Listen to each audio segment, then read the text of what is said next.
আসসালামু আলাইকুম রহমতুল্লাহি ওয়া বারাকাতুহু। শুরু করছি নিষ্পাপ ছদ্মবেশ পর্ব 1।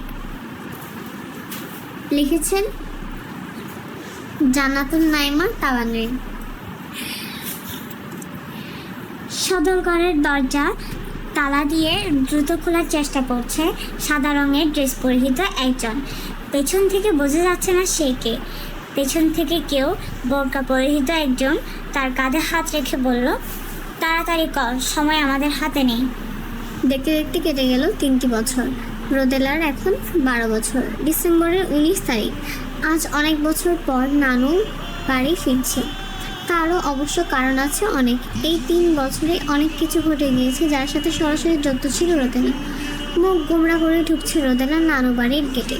তার মা স্নেহা বেগম, তার ছোট মেয়ে কণিকা এবং ছেলে জারিফকে নিয়ে বাপের বাড়ি ঢুকছে।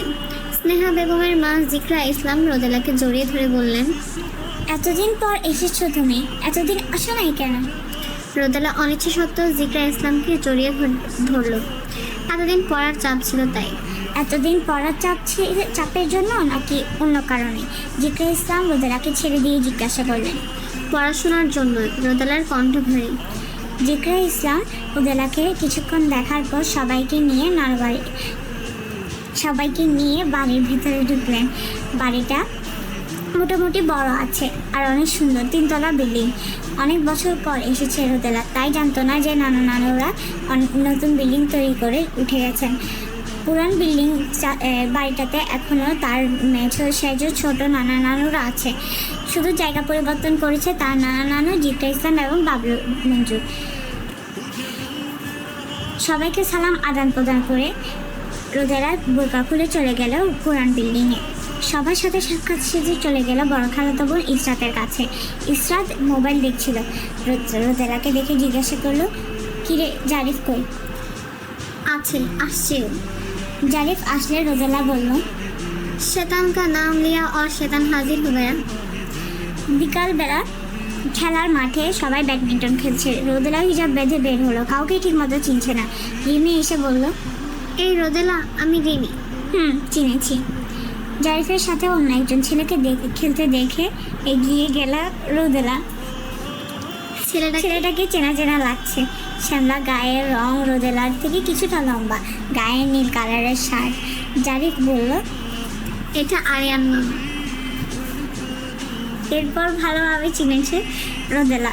অনেক বদলে গিয়েছে। রিমি এসে রোদেলাকে কানে কানে ফিসফিস করে বলল, তোর সাথে অনেক কথা আছে। আচ্ছা, বলিস পরে।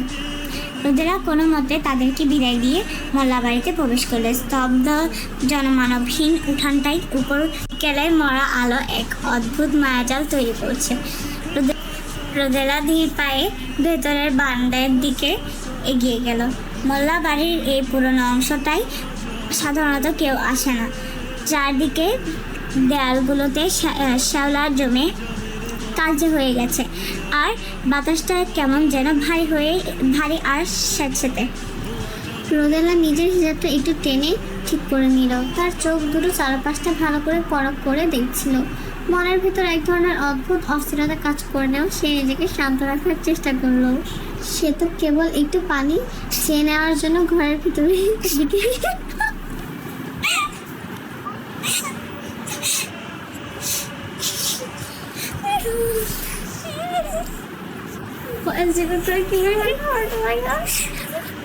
সে তো কেবল একটু পানি চেয়ে নেওয়ার জন্য ঘরের ভেতরের দিকে এগোচ্ছিল।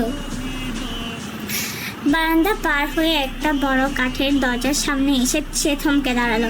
দরজাটা পুরো বন্ধ নয়, সামান্য একটু ফাঁকা হয়ে আছে। ভেতর থেকে কোনো মানুষের সারা শব্দ পাওয়া যাচ্ছে না, কিন্তু কেমন যেন একটা খসখস আওয়াজ ভেসে আসছে, ঠিক যেন কেউ খুব সাবধানে পুরোনো কিছু কাগজ উল্টাচ্ছে। কে আছেন ভিতরে? রোদেলা খুব মৃদু আর নিষ্পাপ কণ্ঠে ডাকলো। কোনো উত্তর এলো না, শুধু ভিতরের সেই খসখস আওয়াজটা মুহূর্তের মধ্যে বন্ধ হয়ে গেল। কৌতূহল আর এক চিলতে ভয়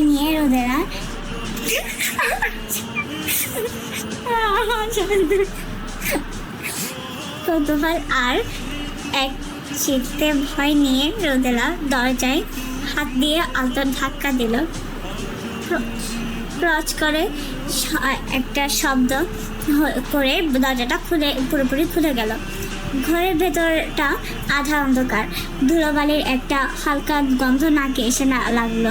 রোদেলা দেখলো ঘরের মাঝখানে একটি পুরনো টেবিল আর তার উপর একটা কাঠের ছোট বাক্স হা করে খোলা পড়ে আছে। স্পষ্ট বোঝা যাচ্ছে একটু আগেই কেউ এই বাক্সটা খুলে কিছু একটা খুঁজছিল, কিন্তু ঘরে এই মুহূর্তে কেউ নেই। রোদেলা ঘরের ভেতরে এক কদম বাড়াতেই তার পা থমকে গেল। মেঝেতে একটা টাটকা কাঁচের গ্লাস পড়ে ভেঙে চুরমার হয়ে আছে, আর তার পাশেই পড়ে আছে একটা কালো রঙের ডায়েরি। ডায়েরিটার উপর একদম নতুন চাটের একটা চাবির গোছা রাখা। রোদেলা নিচু হয়ে ডায়েরিটা হাতে নিয়ে যাবে, ঠিক তখনই তার মনে হলো পেছনের অন্ধকার কোণ থেকে কেউ একজন খুব তপ্ত নিঃশ্বাস ফেলছে। কেউ একজন অতি সাবধানে অন্ধকার দেওয়ালে মিশে দাঁড়িয়ে আছে এবং তার প্রতিটি পদক্ষেপ লক্ষ্য করছে। রোদেলার পুরো শরীর হিম হয়ে এলো। সে বুঝতে পারলো এই অচেনা ঘরে সে একা নয়।